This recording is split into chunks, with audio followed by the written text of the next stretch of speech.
Hey everybody, welcome back for another episode of Unmasking Autism with AFO. As per usual, I'm your host, Carley Marissa Dummett, and you know that I love when I get to sit down with other female autistics and discuss the autistic experience. And today I have a really lovely guest, an OKC-based artist by the name of Rachel Ann Kendrick. Hi, how are you? It's great to be here. I know. I'm doing good. Thank you so much for being here. So tell us a little bit about yourself before we dive in. Well, I'm a multidisciplinary artist, and I'm based out of course, here in Oklahoma City. I'm mostly a painter, but I also have started getting into sculpting, and I show locally, regionally, and then in a few other places. That's amazing. So haven't really gotten a chance to have a guest to really dive into the arts, which I'm a big fan of. So I'm excited to talk about that. But would you mind telling us a little bit about your autism journey? Yes. So most of my life I didn't know, and I had a few people in my family that were autistic, but I didn't really relate it because it was so different.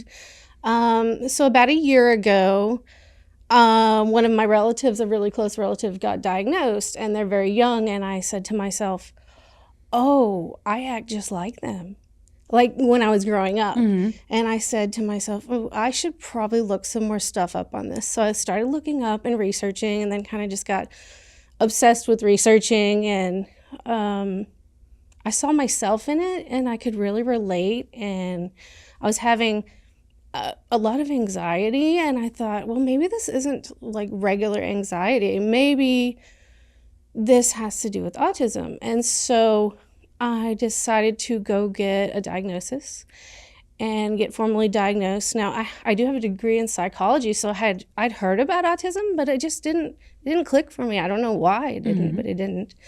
And then I got diagnosed, and for a little while I was kind of in shock. I still wasn't really understanding myself that much. But then I started reading a lot of books, spending more time with my family members, and I realized, oh, this is my community. I fit in here. I feel like, yeah, and here we are. Yeah. So I know my experience is abnormal with the diagnosis process. I was diagnosed at 9. You know, statistically, women go longer in life before they're properly diagnosed, or they're misdiagnosed before they're properly diagnosed.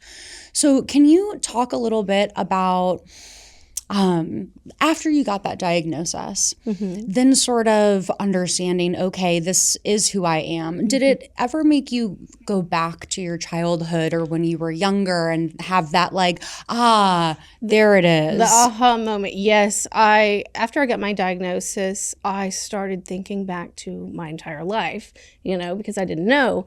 And just these specific things just really popped out at me.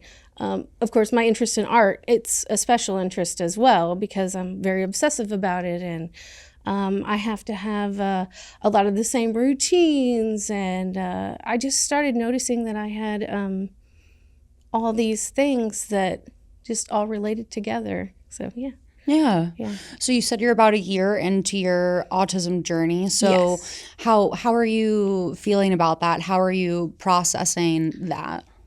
I've started really relating to people better than I was before, which I really like. I understand myself better, and I feel like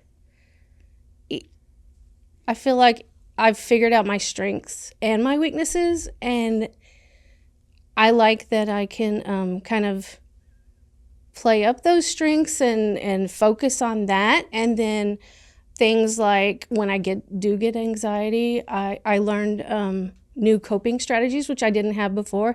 And my life is just so much better knowing and being able to tell people, and they understand why I might react to certain things like lights or sounds. And I didn't even know about weighted blankets. I was like, oh my gosh, I love this weighted blanket. I could live underneath this. This is like my cocoon now. Yeah, I know. It's weird how a little bit of pressure makes you feel so calm, I totally get that. So as we're talking about, you are an artist. Yes. So, when did you first get into the arts? Has it always been something you've been interested in? So it is a lifelong kind of special interest kind of thing. I started out as a painter, and I went to school at NSU. Okay. It's here in Oklahoma. I got my bachelor's degree in fine arts, so I got an education in art, but I was always interested in it as a kid. My grandmother would let me like plaster the walls with stuff, you know, and I was very interested in a lot of patterns, which is relatable because that's kind of my thing, patterns. I have a really good pattern recognition kind of thing. And then, I just kind of got into the arts through my education, and then it was just very interesting to me. And then it evolved over time. So I started as a painter doing oil painting. Then I switched to more acrylic. And then later on, recently, like in the last 3 to 5 years, I've started going into more of like sculptural things, still doing painting, but also adding in sculptural elements, and then video, making my own experimental videos, robotics, so including robotics into some of my sculpting. Wow, okay. Yeah, so I didn't bring any robots today, but it was kind of too hard to bring it in, but yeah. And then I really got into electronics because after I had my assessment, the doctor was like, you should really get into electronics. And I started working on it, and I was like, I really like doing this. So I added it into the art that I already know. And I've also done some murals. I like painting murals, but I don't do them very often.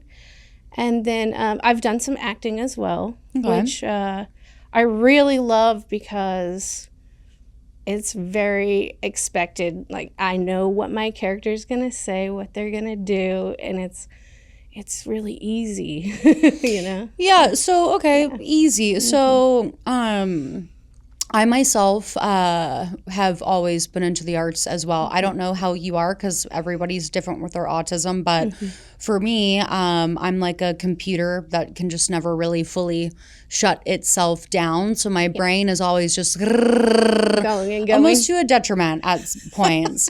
And yeah. I can relate to that. Okay, cool. Yes. Like for me, art has always been a way, like painting. You are way, way, way better than me. I've always just painted just to paint and have fun, but I like that it almost sort of forces my brain to like I'm focusing so much on the task at hand. It doesn't really leave any room for all of that internal anxiety and like constant 1,000 miles an hour thoughts in the back of my head. And it does do that for me. It's almost like meditating. Yes. I get into this into the zone like that. I've read about it. It's like a hyper focus kind of zone. Once I'm there, I'm good. Yeah. Yeah. So how long have you been acting? Only since I did some acting in college, but it was just stage stuff, you know, just for fun, and just took a class or two. So since like 2000, if I count that, 2000 and I don't know, 5 or something. But like film acting would be a lot different. My first film was a horror film, which was really interesting. They're fun to make and be in. Yeah. Yeah, I've been there. Yeah. So are you studying a specific process? And the reason I ask is, so myself, for example, instead of going to college right away after high school, I went to acting school instead. And I studied Meisner method of acting. And their whole shtick is the exercising of it, the work of it is repetition. And so as like a 21-year-old autistic young woman, I found Meisner acting and I became obsessed with it because I was like, oh my gosh, this is helping me not only learn how to act, but to assimilate better into my surroundings. Yes. Yeah. And for me, acting has always been a way to again, that get out of my own head and get into someone else's head, and also sort of help with that fear of being perceived. I don't know if you struggle with that at all, but you know, when I'm acting, I'm Susie. I'm not Carley. So you can perceive and judge Susie. You're not going to perceive and judge Carley. Yeah, I relate to that a lot. Yes. Yeah. I had a character in a very small part. I was playing the part of this woman named Ruby who was a hippie, and it wasn't a very long scene, but I was around a lot of people I didn't know, and it was just perfectly fine because I just went into the character, and it's funny how that works. Yeah. Yeah. No, yeah, I think that's why I always loved it, because it's like, well, I'm not me, I'm somebody else. You know, so I think it's very cool. Are you studying anywhere locally, or? I'm not really studying. I just look for casting calls, and then whatever I find, I just try out and see what happens. Cool. That's very cool. I'm kind of like, I'll just look up things, and if it seems like I like that character, and I look up like the director, and I do a lot of like research beforehand before I apply for things, and then I'll apply, and if I get it, then I'm like, yes, this is what I'll do. But my acting, really, I just kind of learned it as I went, besides the stuff in college. Yeah. Yeah. Okay, cool. Yeah, kind of self-taught. Yeah. Yeah. You know, so I've only lived in Oklahoma for 3 years. Okay. And so I also live out in Blanchard, so a little bit in the country. Yeah. So can you talk a little bit more about like the Oklahoma City art scene? So I do a lot of stuff actually in Norman. Okay. But I like to go to a lot of the events here in Oklahoma City. Yeah. But Uncanny Art House is a gallery that I work with a lot. Okay. They're pretty popular in Norman. And then I'm going to work with a gallery called the Resonator Institute. It's also in Norman. Okay. So I'm pretty popular in Norman and Tulsa. Yeah. I've done some stuff in Oklahoma City, but more like corporate stuff. So like in the bigger buildings, like some shows there. Cool. Yeah. One of my last ones was at the Strata Tower. They have a View 28 gallery. Okay. Yeah, it was pretty cool. That's awesome. The views were amazing. Yeah, I would hope so, right? With you could see everything. Yeah. But the main gallery I'm going to work with for now would be in Oklahoma would be the Resonator Institute. I do show some stuff in museums too, but that's in Arkansas. I have some stuff at the Fort Smith Regional Art Museum right now. Oh, wow. Yeah. That's awesome. I used to live in Arkansas, so I have a lot of connection to that area too, but I was born here, so okay. Yeah, I went to Arkansas, came back. Yeah, you know? I love Arkansas. But, yeah, it's such an underrated beautiful state. Oh my God, it is absolutely drop dead. I could do a whole 30-minute commercial for why people should visit Arkansas. It's amazing. I love the trees and the crystal bridges. I love crystal bridges because it's just a big hub for art right now. But I am going to do a show at the Resonator. Forgot to say that. It will be next year in, I'm trying to remember, January. Okay. So it's pretty far out, but it takes a while to get a solo show together, and it's my second solo show in Oklahoma. So. Okay. So talk to us about that process. So a solo show, you want to, this is my process. I don't know what anybody else does. Yeah. But so you get together your proposal. So you come up with an idea for what you want to do. Kind of like it's not like completely finished, but it's like a generalized idea. Mm-hmm. And normally I'll find a gallery that's big enough to show the work that I want to do, like the size of the work. And so I went around to different places that might show my kind of art, and I found the Resonator Institute, and they were like, yes, we like this. We want this. So my proposal was for, so my ideas for it, now not all of them are complete yet. Yeah. But I'm going to make some cocoons. So these, I started working in plastic polymer. Okay. And I, which is kind of unusual. Most people sculpt in like clay or stone or something, but I'm not good at it. I'm not good at clay. I don't know why. But so I'm going to make these really neat cocoons that are kind of reminiscent of like alien creatures or just like cocoons in nature. I'm going to try to make some life size. I want to make them interactive with colors and lights, and some of them be like sound responsive.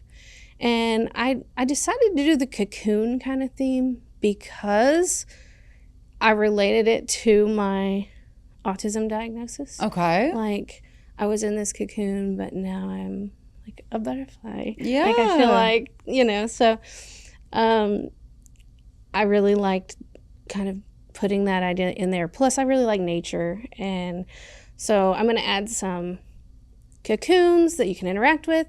And then I've also made a short experimental film, which it's on YouTube, but I haven't really talked about it a lot or shown it to anyone. Okay. And it's like an hour's worth of these beautiful reflections off of this reflecting pool that's near the Devon Tower. So it's kind of related to Oklahoma City. Okay. And I was just kind of obsessed with these reflections. It was like very sensory for me.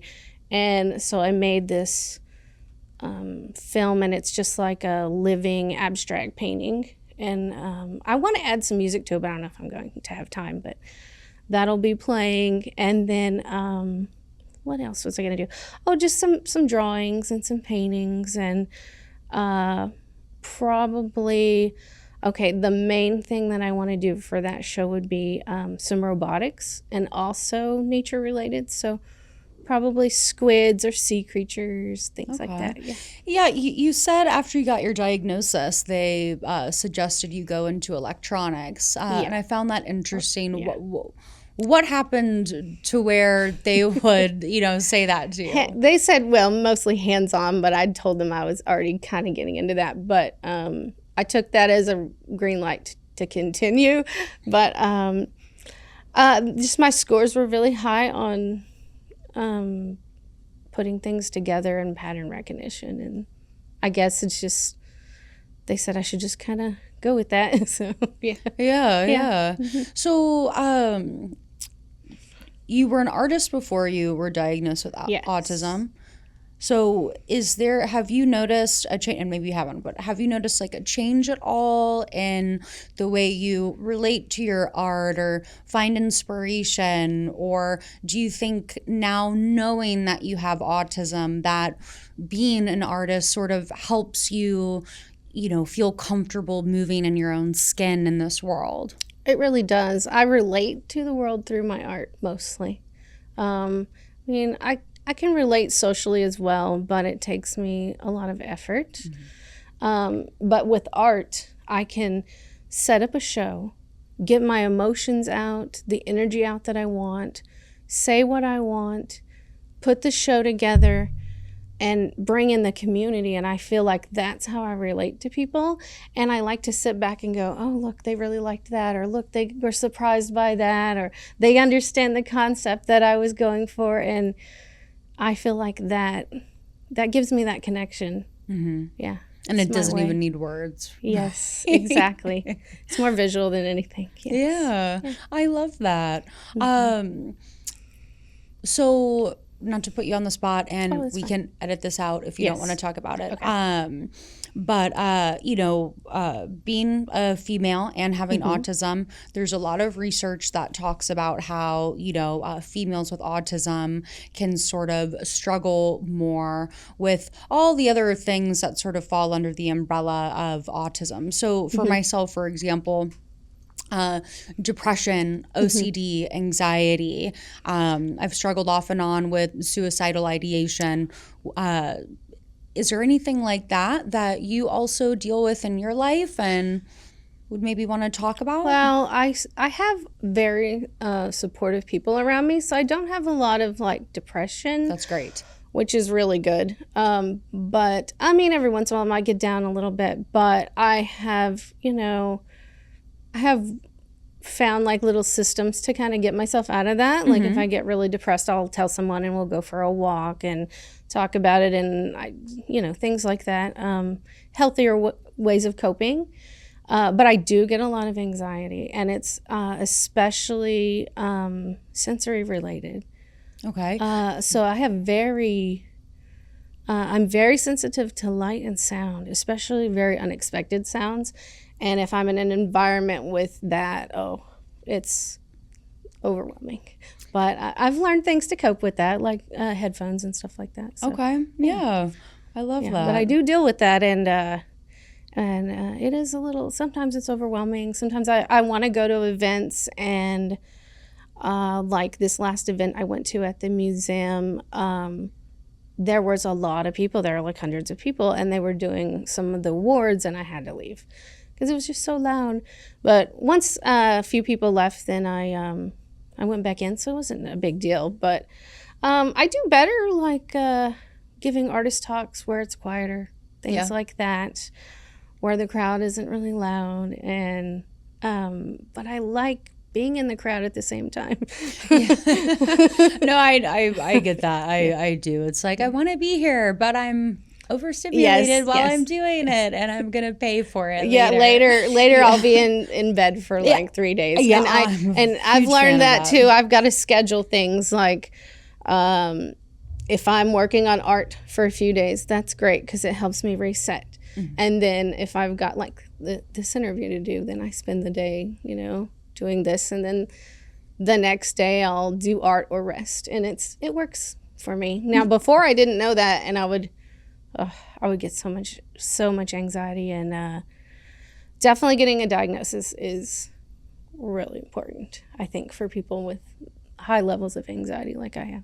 Yeah. Okay. Yeah. Why do you, I mean, I agree with you. Yeah. I can't relate to that because I really know nothing else. I was so young. So there's a whole other side to the coin of growing up knowing you're different from everybody else that sends you into your own little tailspin. But why do you find validity in having that diagnosis? Like, really, in what ways has it helped you as a person? Well, it helps me understand myself. It helps me understand how I relate to other people. It helps me to reach out for help if I actually need help, because before I wasn't asking for any kind of help. And now I'm like, I can ask for help, or I can just, if I get overwhelmed, I can just put headphones on, or I can leave, or whatever. And it gives me more actual independence in a way. Yeah. Okay. And more like relate more to the world in a positive way. I don't know. I just really think it's important. Yeah. No, I mean, it made an impact for you. It did. And I think that's really great. Yeah. And that's why you're here to, talk about it and share your story. That's and right. I really appreciate the time. And so, you brought us an art piece. Yes. I know you said we won't be able to see it properly because of the studio lighting. Yes. But do you want to share it with us and talk about it? So I'm using this new kind of plastic polymer. It's like called a safe plastic because it doesn't have a lot of chemicals or anything. I know a lot of people don't like artists using a lot of plastic sometimes, but it's really worked for me for certain things. See. So this is a prototype. It was just kind of my way of like experimenting with the material before I made larger stuff. Makes it easier to not mess up later on. But so I made this kind of, I'll look at pictures of things that I think are really interesting. So like I really like octopus, and I really like squids and sea creatures. And then I really liked the movie Alien. Yes. I'm just saying, like, yes, I am a little influenced by that. Yeah. And then surrealist art like Salvador Dali with like the melting clocks and things like that. So I would consider myself a surrealist. Okay. I love that. Even though some of my work isn't surrealist, but the majority of it is. Yeah. So, no, I immediately thought of Alien. Yes. When I saw that. I love that movie. So it's kind of like an egg, sort of. So I've got some lights I added inside of it. You can't see them, which is unfortunate. But it'll be, when I do my show, I'm going to have like several of these, and the lights will be lower when I do the solo show. And people will be able to come up to it and touch it, and it'll change colors. And if you say something or talk, it'll also change colors. So it's going to be movement sensitive and sound sensitive, which I think will be, people will find it really interesting, I think, because it's interactive. Yeah. So. Yeah, no, interactive art is very cool. I actually think that is so interesting. Yeah, like really immediately I'm reminded of the Alien franchise. Xenomorph all day long. I love it. So do you have like a day job, or are you a full-time artist, or? I mostly do art, and then I do acting, but I also do some cleaning and some buildings downtown. Okay. So I do some cleaning, yeah. But, cool. You got to pay the bills. I was just going to say, we all have to pay bills, hobbies, and we all got to pay bills till we can make it. So I love it. So how do you balance, working and then also being a creative? So a lot of times it's actually kind of a hard balance, because it's hard to get into one thing and switch from one thing to the other. But I like art so much that I just think about it all the time when I'm at work anyway. So yeah, I just balance it out. I make sure that I have time off for shows and events and things like that. It works out pretty well, actually. Yeah. No, that's amazing. What is something you want people to take away from this next show of yours? So I haven't really heavily dived into exactly what specific theme, but I'm thinking more like light, sound, the way we relate to electronic things. Like the robot I'm making, it'll be able to like move its legs, and it'll have a lot of lights, and I'm going to incorporate maybe some like screens with colors that change, and I've kind of really gotten into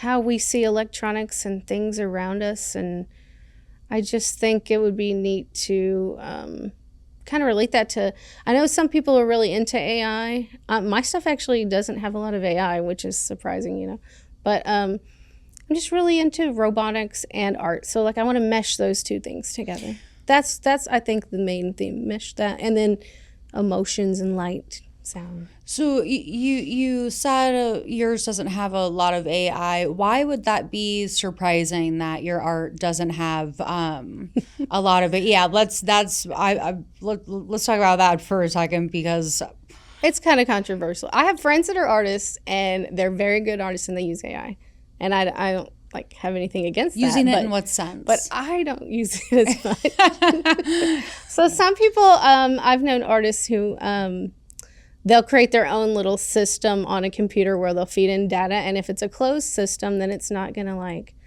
hurt the environment or anything. Like I know a lot of AI, they say it hurts the environment, like the water supply and things. But if you have a closed system, I'm pretty sure that doesn't. Closed system? So like a lot of AI is open source, and I think I don't know everything about it, but I think sometimes you can build your own AI on your computer and feed information into it. And so some people do that, but I just haven't really got into the AI stuff yet. Yeah. So I have seen online that is a hot topic amongst visual creatives. Is the use of AI in art valid, or does it take away from the humanness of art? And those are really good questions, and I don't really know. I don't know either. Exactly. I know that some people think it that the AI scrubs the internet and takes people's stuff and steals it. And then other people see it as like when the internet first came out and you could get all the information you wanted. So I think time will tell how it will work out. Yeah. Well, AI can't sculpt things out of polymer. Yeah. Okay. It's a polymer. Okay. Yeah, great. plastic polymer. Okay. Cool. Awesome. Yeah. AI. But I'm really into electronics and robots, which I know kind of relates to that. But because some people use AI to run their robots, but I don't. Okay. So you can build a little like real life robot, but it's running off of AI? Some people do that, and some people don't. I don't, though. Mine are just mostly mechanical. Yeah. So are you like buying kits where it's like, here's a kit, put it together, you have a robot, or? So I just started watching a bunch of videos online about robots and got really into it, and then realized I was good at mechanical things. And I just was like, hey, I'm going to give this a try. So my first kind of mechanical sculpture robot, I found all the parts from like the thrift store and random places. Wow. So I just started like slowly building it. Took about 6 months. I broke it about 50 times. It wasn't easy, but it turned out pretty good. But yeah, I like the challenge of finding pieces and then putting them together like a puzzle, kind of. Yeah. Over time. I think that's super cool. I've never even contemplated building my own little robot, but that's so cool. I should. You can get one of those little kid kits and make one or something. I do that too sometimes just to practice and learn more about like certain things because I'm not an expert in it or anything. Yeah, no, I've actually seen a lot of TikToks lately of people making their own little cyber decks. Yeah, I love those. Those are cool. Okay, I love it. What is that? Before I go and just like buy a bunch of money to build one, can you explain to me what is a cyber deck? I haven't made one and I've only seen a few of those videos, but I'm pretty sure I think it's just like kind of almost like an art piece, but you're making something that's kind of like retro with kind of the old school phone screens and things and then putting it with something else. So okay. I think those are really cool. I thought about making one, but I was like, no, I'm too busy doing this other stuff to try to do another thing. Yeah. But, okay, cool. I think that's so interesting. So before we wrap it up, I will put for everyone listening all of your links, anything you want me to, help spread your art and so people can find you and connect with you. Right. That will all be linked in the description below on this video. But for any neurodivergent people out there listening that, might want to take a stab at art or electronics or building robots or, just expressing themselves in some type of way, but maybe they're scared, what would be your advice to them? My advice would be just get online and look things up and read about it and just try. Or you could take a class. There's other classes around. But if you have like an interest that you really like and you want to add something to it, then I say go for it and just lean into what you're good at and have fun. Yeah. And then is there anything about autism that you think people should know that maybe they don't know or their view of it might be super stereotypical? What I've noticed is I think people need to really, because I did a lot of, I was really high masking and I hid a lot of my traits for a long time. I feel like, this is just my own opinion, that people should take like our sensory issues more seriously. Yeah. Or kind of listen more. Yeah. Yeah. When we say we need something or whatever. Yeah, no, I agree. I think everyone has some sort. I've found in my own experience, if I can try to relate my needs or my autism on a human level to a neurotypical person, it seems to maybe click a little more for them. Yeah. So, because at the end of the day, we're all humans, right? And we're all trying to express ourselves. Right. Kind of like sensory overload. I could see that when I did have sensory overload before I knew what it was, I would just tell people I had a migraine. Okay. And so I think I can see what people can relate to migraines, that don't have sensory issues. Yeah. So that it's, I know what you mean. Yeah. Or like, when people are like, oh, what's stimming? And it's like, oh, well, you jiggling your leg constantly or tapping your pencil like you're doing, that's stimming. It's just you're regulating yourself through that repetitive behavior right now. And they're like, oh, okay, I get it. So I think that humanness, which I think is what art is all about. And I think it's amazing that you are such a skilled artist and that we can go and see your work in a lot of various places. Yeah, my art is definitely, it's about connection. Yeah, connecting with the community and just putting my energy out there and having something to say, but like letting people interpret it. Yes. In their own way. Yeah. Well, I really appreciate you taking the time to come down and meet with me today and talk about yourself and your journey.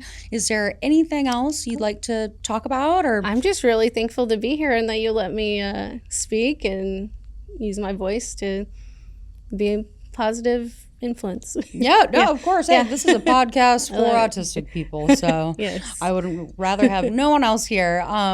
So yeah, but like, any last messages before we wrap it up for viewers? Nothing I can think of. Okay, cool. Well, thank you so much for being here today.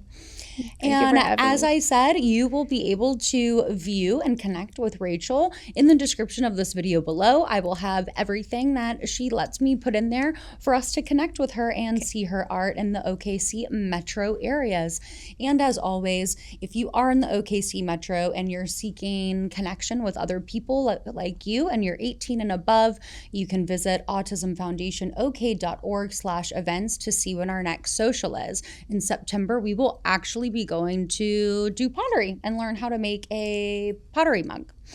And then also, if you are looking to take $1 and stretch it as far as it can go, we currently have an endowment and we would love your support in helping to make a lasting impact for Oklahomans with autism. To do that, you can go to autismfoundationok.org/donate and choose endowment. And I'll see you next time. Thank you.